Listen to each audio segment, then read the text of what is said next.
Hello, good afternoon, and welcome to Marriage and Relationship Talk with Pastor Isaiah James. This is Marriage and Relationship Talk 401 with Pastor Isaiah James. Thank you for staying tuned. Thank you for joining my live today. Thank you for being on the channel today. Today we are going to talk on the third necessary ingredient for building a successful marital relationship, what I call a happy, healthy marriage marital relationship. Remember that the first ingredient we talked about was godly character and positive attitude. The second ingredient we talked about to build a successful marriage is maturity. That was last week. And today we want to talk about the necessity of money. Money is a necessity in building a happy, healthy, and successful marriage. So the third ingredient you need to build a successful and a happy marriage is money. Money. Um, I've thought on this and also given a deep teachings on money when it has to do with the subject of money. By the special grace of God, for a couple of months now, we have been on Living to the Fullest, and we have talked about money. I'm exploring every information, every knowledge, wisdom, and understanding we need to ensure that we are not lacking in money, because money cuts across all aspects of human life. Today, I want to talk specifically the need for money in marital relationship in a family. I've witnessed this several times. I've been in it, so I want to talk to you as someone who has been in it, who has experienced it. I'm not talking as someone who has read it. I'm talking about what is happening in the marital home. If you don't have money in your marriage, you're going to be struggling. You won't have a happy, healthy marital relationship. Money play a vital role in your home. As a husband, you need to plan to stabilize your resources. You need to plan to stabilize your finances. If you have a home that the place of money is not handled, that you not handle money in your home, you're going to struggle. Your love will suffer. Love, like I let us to understand, that love is not enough for marriage. You need money to make love sweet. Lack of money is often said to be one of the most common source of conflict and stress in marriage. I've told us in my previous video to ensure that we build a conflict-free home, a tension-free home. One of the things that bring tension to a marital home, a marital family, marriage relationship is lack of money. Lack of money. Lack of money has put so many homes on tension. You look at an overworked husband coming back, doesn't even have time for the wife, doesn't even have time anymore for the kids, talk less of having fun, going for recreational activities. All they have spend all those energy just in pursuit of money, and yet they don't have it. So lack of money put pressure on the husband, lack of money put pressure on the wife. When they look at the needs they need to solve, the things they need to settle in the family, children are there, school fee, food, and other aspects, their life, their wife, their in-laws, relations, everyone around them. And yet the money is just insufficient. You see many tensions, you meet anger, you see problem everywhere, all around. So lack of money in a home will cause so many tension. At the point, lack of money can even kill love. I've counseled so many couples that they don't even remember what affection is all about, because all of their pursuit is just to make sure there is food on the table, the meals are made, the bills are being made, everything is being paid for. So they don't even have time anymore to celebrate themselves, talk less of having fun together or going on a tour, just taking out time to celebrate their life, to just live a happy life. So lack of money has put pressure on so many marriages. Lack of money has made many marriages to break, to go into a divorce, because if as a man you can't handle the home financially, you lose your love and respect in the home. Anger about money spill over into many areas. Anger about money, frustration of money will cause a communication breakdown.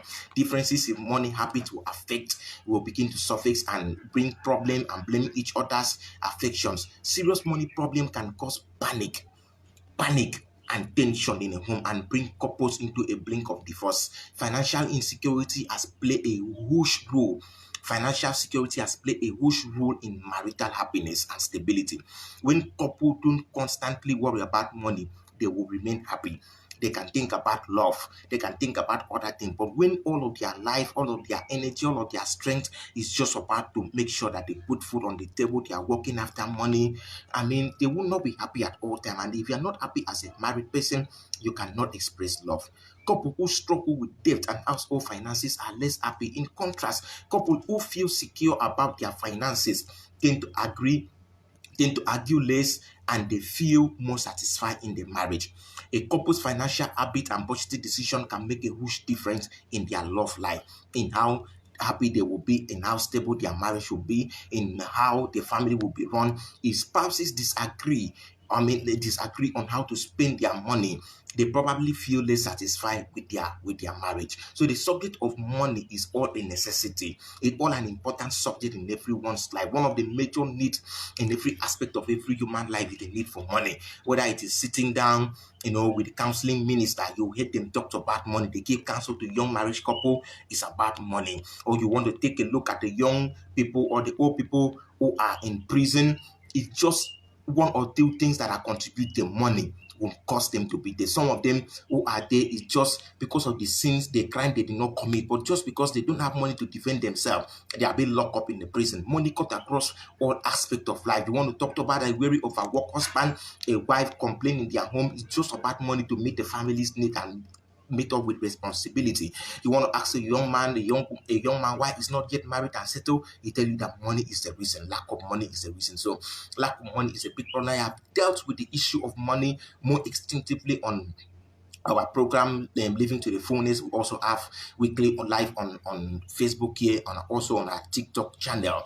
So I want you to go through my channel, so listen to all of my videos on money. I've talked about Living to the Fullness. I want you to have you set up your mind and prepare to tackle money problem once and for all in your life, once and for all in your marriage. Because if money does not give its place in marriage, it will be a distracting factor in your marriage, that it will even hinder you from having a good love life, building a better love life, different of any form of distraction or whatever it is. So today I want to quickly show you how to deal with money problem. I know some of you listening to me right now has listened to a couple of my videos which I talked about money, and it's not a new subject to you.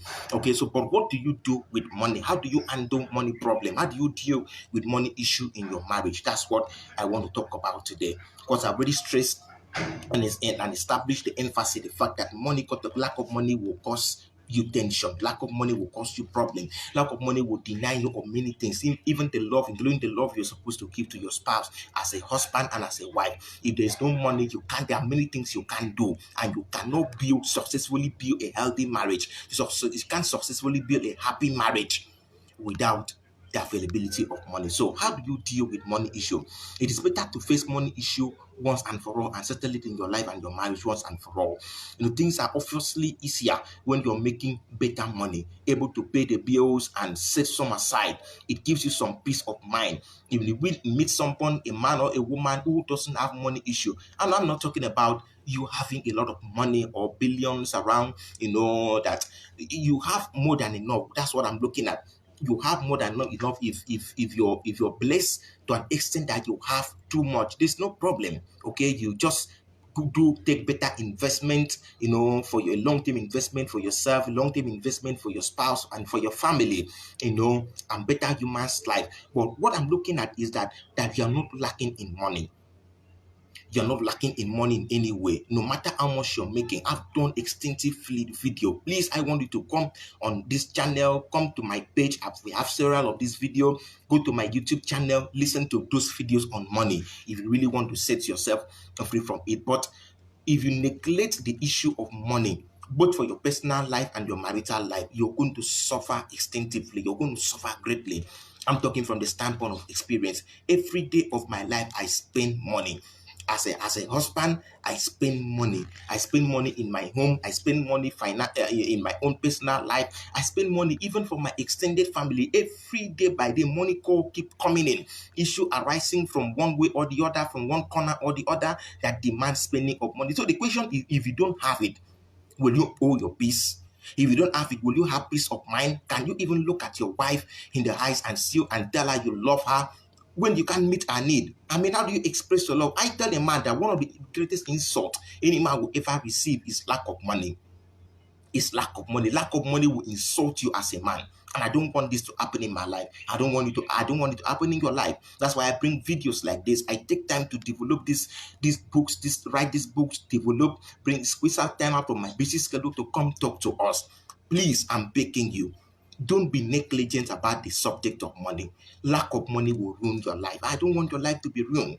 Lack of money will ruin your marriage. I've seen many marriages that ended that supposed to have been better just because the people were so careless about the subject of money. They just leave it for chance. And at the end, the marriage comes to an end. Love dies, affection dies in the marriage just because they can't meet their need. It's not something that we trivialize about it. It's not something we trivialize about. It's something we should give a proper attention. It's a necessity. It's a necessity. When I mean it's a necessity, it's something that you can't avoid. You really have to ensure that you learn the subject of money and ensure that there's an inflow of money in your home. Okay, so you can have time to build your love, focus on building your marriage, focus on building a better future, focus on maintaining values, that you need for a successful marital life. So how do you deal with it? Number one, talk about money early and often enough in your marriage. To have a successful marriage, you need to have a good money communication. Most home doesn't talk about money. Many people are just secretly frustrated. Many people hold this fear in their heart when it has to do with the subject of marriage. So as a result of this, they don't have money conversation. They don't have money communication in their home. This is a very big problem. In my home, we talk about money. We make money fun. We discuss about money. Okay, we deal with the lack of money. We strike out our fear when it has to do with money. Okay, and we discuss opportunity. How do we make more money? How do we invest more money? How do we ensure we don't waste money? How do we ensure that our money works for us so that we can have more time focusing on building other aspects of our life devoid of money distraction? So talk about money early and often enough in your marriage. Don't leave it for chance. Okay, if you observe any issue, either you as a husband or you as a wife listening to me is one way or the other have any issue financially, you're not good with money, you had fear with money, maybe you were born into a family that were not doing well financially, and this has affected your marital life. Talk about it, deal with it. Okay, if one person in relationship is worried about money and the other person is free financially, there's going to be a problem. So both of you as a husband and a wife got to sit down and deal with it. How do we make more money? Okay, what is our current financial status in this family? Then how do we need more money? What is a financial demand that is on us as a family? What do we need to spend as a family to ensure that we run a normal life, and a normal life in the family, that nothing is lacking? So you sit down, talk about it, discuss the ways to make investment. I've talked in my video on investment, the 5 types of investment you must make. I have also talked in my video about saving and expenditure plan you have to have as a family, as an individual. Go ahead, listen to this video, implement them in your marriage, in your home. Talk about money. Sit down and talk about money with your spouse. Don't allow the lack of money, don't allow the fear of insufficiency of money to ruin your marriage. When you are afraid of not having enough money, that already will ruin your marriage. Talk about it. Make money communication in your home fun. That's what I do in my home. We discuss opportunities, we discuss openings, we discuss idea. When we run into idea, we run into great investors, we discuss it in our home. We pray about it, and then we take analysis. How do we make better money for this home? And we make it fun in our home. So talk about it in the home. Number 2, track your finances. Track your finances. What do I mean? What do I mean by tracking your finances? Tracking your finances is not something that everyone is good at, but it is important to stop, to step to building a financial healthy marriage and relationship. Fortunately, it is easy if you know what to do. My first piece of advice is to immediately start using some budgeting formula. Track your finances. How much do we make in this family? How much do we run this family per month? What is the amount of money we spend running this family per month? What are the financial needs that we have in this family? In needs, we have what we call a necessity. We have what we call a priority. We have what we call an urgent need. Okay, so what are those things? Track your finances. Where is your money going to? What in your family is consuming your money? Okay, you track your expenses. what we remember one of the laws of financial stability state that if your expenses is higher than your income, you're going to go broke. So you track it. Is my expenses, are you balancing your expenses with your income? Is your expenses higher than your income? So if your expenses higher than your income, what are the ways you could have to increase your income? Because at the time you can have small income, but the demand you have to spend more on the family comes on daily basis, mostly on food need. These are the necessary need, the necessary need in the family, the food need, the clothing needs. Okay, so these are the things you can't skip, you can't push them forward, you have to meet them every day by day. So you track it, spending, help your partner make better plans, save for vacation, build, save for further important things. Track it, track your expenses, track your finances. Don't just leave your financial need for chance. As a husband, as a wife, track your expenses. How much are both of you making money in this family? Is your family running on a single phase of income? What I mean by single phase of income is it the husband only that is making money, or is it the wife that is making money with the husband, or is it only the wife that is making money? So you track it. If the wife only is making money, the husband have to do something that brings us income to the family. Already is demanded as a family, as the head of the home, that the husband is a necessity, is compulsory that the husband makes money. Whatever money your wife makes is going to be for a support of the home. As a husband, you got to make good money, enough money for the home. Okay, and then one of the things I advise people is, if both of you, husband and wife, which is the best thing to do, husband and wife makes money in a home. Okay, yeah, if the husband makes more money than the wife, it's good. That's what it's supposed to be. But if the wife make more money than the husband, there's no problem about that. But this is what we do in our home. Both of us make money in our home. At times, when we analyze the money, the budget we have for our home, we track our finances for the home. Okay, we see what we need to run this home for a period of 1 month before the next income comes in, or we run it for the period of 2 weeks before the next income comes to the family. Okay, if my wife finances can handle that, okay, I told my wife, you go ahead, take the necessary, demand that the family needs, while my own money goes on properties. We buy properties, we do investment. Okay, so you can do it like that. Okay, in your family. Okay, if the money your wife is making comfortably can run the home without any stress, then you focus what you're making into investment. As a husband, you turn it into investment. One of the beauty of that is that once your investment start growing, you don't need to work for money anymore. You don't need to bother anymore on struggling for money. You can go to sleep while the money is working for you. Investment, you can buy land, you can develop it into buildings, you can use that building to rent for people, you can use that building for as a shop, you can use that building to make more money. Okay, you go on other investment, buy stocks, buy shares. There are couples of thousands of investment that if you focus yourself on learning on them, it can make you financially stable as a home. And the beauty of this is that once you're able to put investment for the home, it's going to make the burden of finances less. Because if both of you decide, okay, we just go on a vacation, there's money working for the home. You can travel, that there's money working for the home. You don't need to struggle. You'll be spending not what is directly on your effort, but what the investment, what I call ROI, return on investment. Return on investment can now salvage the family emergency need, primary need, food, clothing, and other things. So you focus more on making investments. So track your finances, create a plan.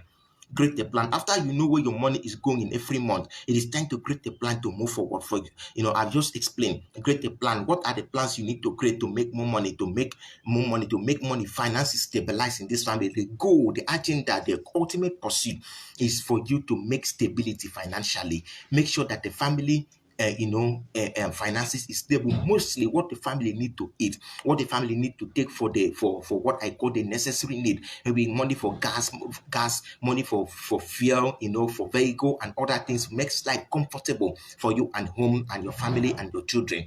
Set that plan in order and make sure that is made. Make sure that is obtainable. Okay, create a plan, create a budget plan. How much do we need to spend? Go on a discipline. If you track your money, your finances, and you see that you've been overspending as a family, you got to cut some things off. The thing that's supposed to wait for the next financial season, you can cut it off for this financial season and put it up for the next financial season. You set a plan and also set a financial goal together. That's the fourth thing you got to do to handle the money problem in your home. as a married couple, as a husband and as a wife, set financial goals together. Now, this is the advice I give on setting financial goals together. Sit down together as a husband and a wife, as a family, plan together for what you need to do. But to be on the safe side, you have to make sure that you have investment running for the family. I still emphasize on this. If you don't have investment running for the family, both of you will labor so hard just to keep working and spending, working and spending, working and spending. Set financial goals together. Okay, in the next 2 years, this family should have a property of our own. In the next 3 years, this family should be able to achieve this financially. Okay, so what is the plan you have to make it work? For instance, you said, oh, your family as a married couple, you already built a house or you're yet to build a house. Okay, we're going to save money for the next 2 years. In the next 2 years, this family will have a house of their own. So we can move from renting into having a house of our own. So you start planning on that, and then you set goal, cut off some expenses and put more money on savings, put more money on investment. Okay, that will give you more return, more interest on that money, so that you can build. Okay, in the next 3 years, we are going to do this, we are going to achieve this, we are going to get to this financial level. This family is supposed to work this on investment. We are going to buy some season of stock or shares from this company, so that this family can have some level of financial stability. So sit down together as a family, husband and a wife, plan it together and make sure both of you agree. When both of you agree on it, make sure you have a commitment. Make sure you have a commitment. One of the things you should avoid is imposing something on the family. Make sure it's something that the family can agree and make the family run smoothly. It doesn't put anybody under tension. It doesn't put anybody under pressure. Make sure you set a financial goal that both of you can achieve. Make sure you set an achievable financial goal that even if you go to rest, there's no pressure on you. You are able to do that if you say, okay, we are going to save 40% of our family income for investment and future project.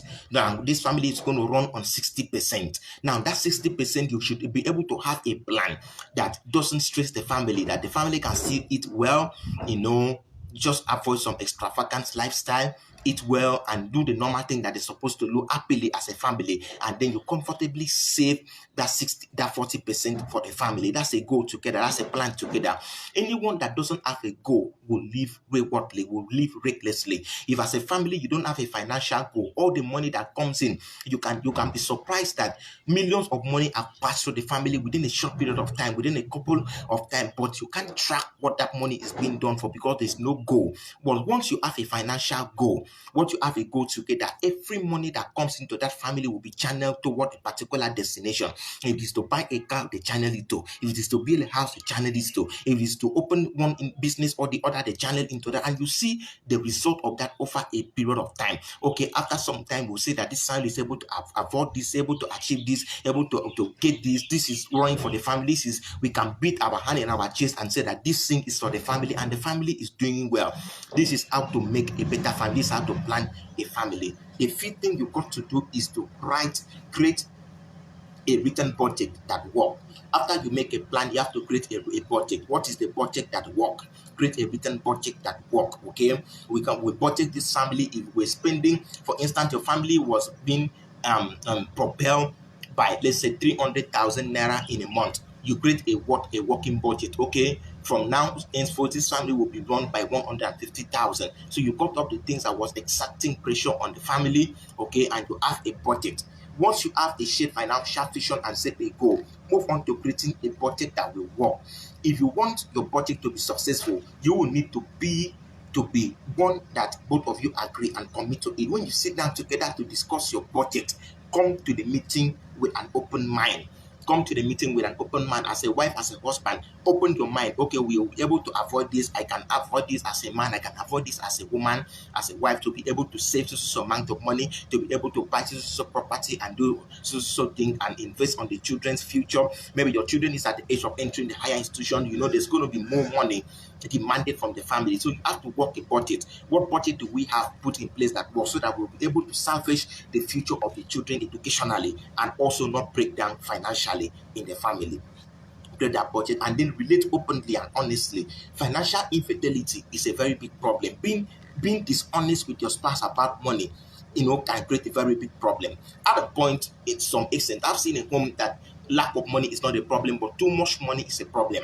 The money is too much, and the husband wastes it around carrying women, buying things, behaving in one way or the other that the family cannot account for and cannot hold integrity for. So you have to be very open and very honest with your family, with your spouse, both as a husband, and as a wife. If as a wife you're making so much money, you have to be honest with your husband.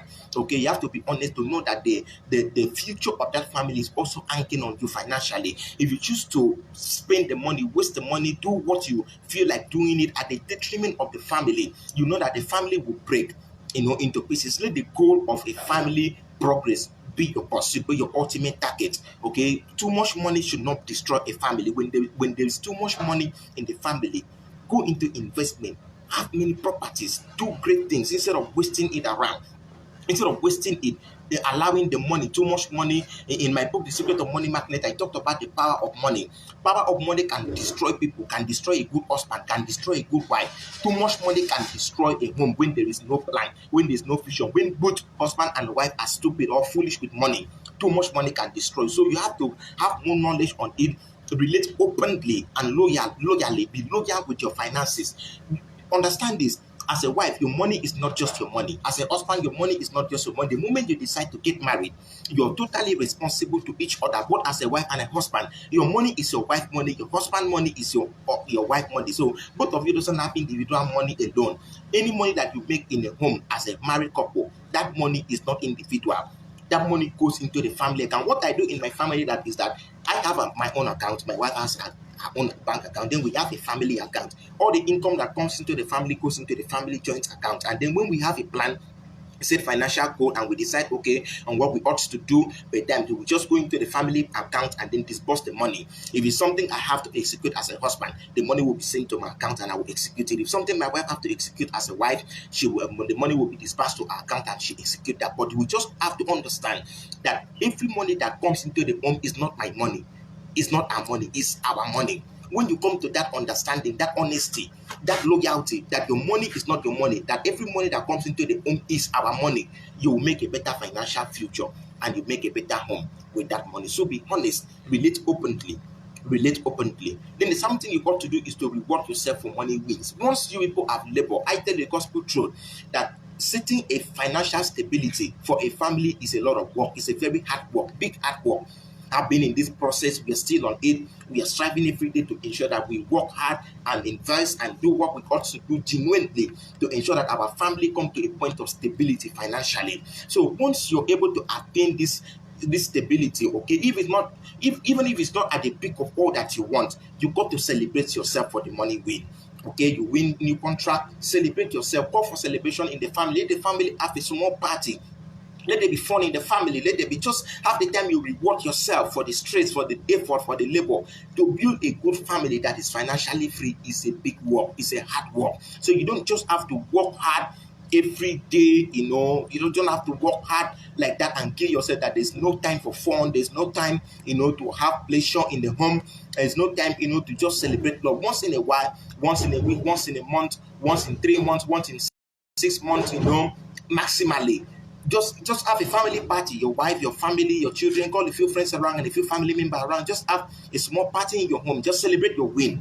Celebrate yourself. This celebration will help you people to rebuild your energy and continue working for more. Family business is a marathon. Family race is a marathon race. So you have both of you have to work. Both of you have to work, but you have to set that time, okay, to celebrate yourself and renew the energy so that you will not break down in the process. I've already talked about this saving and expenditure formula. Okay, so I want you to go ahead, pick this saving and expenditure formula. All right, I posted it. Go through my page on my Facebook page here. You're going to see the video. I talked about the saving and expenditure formula. It was on my Living to the Fullness. Okay, so get it. Sit down as a family. Check what is the size of the family you have. How many children do you have at home? What is the financial demand that is on you? How much money can we save? How much money is coming into this family? How much money are we spending per month or per week or in 2 weeks? Okay, once you have that, then make a decision. What is the formula we can pick to have a savings for this family, to big investment for this family? Sit down together and have a plan for your family and never for once neglect or ignore money. If you ignore the necessity of money, I stress again, you will suffer greatly. I've seen great marriages who are supposed to do better, who are supposed to attain greater height, but just because they were negligent on financial issue, the marriage come to a dead end. I don't want your marriage to come to a dead end. So the third ingredient you need is money, finances. I've talked to you extensively on this video. Go through all of my other video on living to the phone. Is downloaded on my YouTube channel. Make sure you are meticulous about your financial growth. Make sure that your home is tension free from financial lack, from financial problem. If your home doesn't have financial problem, you will have time to focus on spiritual things, have time to pray, have time to study, have time to build, have time to impact, have time to set the value, the principles you want, the ethics, the standard that you want in a home, and ensure that you build a healthy, happy marriage at the end. Make sure you take care of the financial worries. Don't create a home that puts you on tension financially. Do everything possible that you can as a husband and as a wife, as a family collectively, to make sure that your home is tension-free financially. This is a very important necessity. It's a very important ingredient. Don't ignore it. If you ignore it, you will see your wife that you love after some time cannot even look at her by the eyes and tell her you love her again. You look at your husband that you respected when you started loving him, but after some time you see that respect just evaporate in the thin air. Make sure you don't neglect financial issue. This way I'm going to draw the curtain today for marriage and relationship talk. Thank you very much for staying tuned with marriage and relationship talk with Pastor Isaiah James. I still encourage you to invest on your financial knowledge, invest on your financial education. Buy the Secret of Money magnet for your family. Read it as a husband, read it as a wife, read it as a family. Sit down as a family, discuss it, discuss money issue. Reach out to me if you have any issue, if you have any challenge. Let's stay tuned as we continue on living to the phonies and also on marriage and relationship talk. Till next week. Thank you very much and God bless you.